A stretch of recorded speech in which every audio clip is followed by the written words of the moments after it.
Hello everyone, আসসালামু আলাইকুম। সবাই কেমন আছেন? আশা করি সবাই ভালো আছেন। আমি অনেকদিন ধরে ভিডিও দিতে পারিনি, কারণ হলো নেট বন্ধ ছিল। আপনারা তো সবাই জানেন আন্দোলনের কারণে নেট বন্ধ হয়েছে। ওয়াইফাই নেট আসছে, এর জন্য আমি ভিডিও বানাতে পারছি। এটা আমার সাইকেল, অনেকদিন ধরে মনে হচ্ছে আপনারা দেখেন না, আজকে দেখতে পারবেন। এই হচ্ছে আমি হ্যান্ডেলটা আমার সাইকেলে হলো ব্যাগাইছি, মানে এইভাবে থেকে এই দিকে ঘুরাইছি, ওই দিকে ঘুরাইছি। এই যে হলো আমার সাইকেলে হলো এক স্টিক হারাই গেছে, আর এক স্টিক আছে।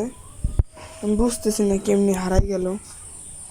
আপনারা কমেন্ট করে বলবেন যে আর কি কি ভিডিও লাগবো, আমি সব দেওয়ার চেষ্টা করবো ইনশাআল্লাহ। আসসালামু আলাইকুম, সবাই ভালো থাকবেন।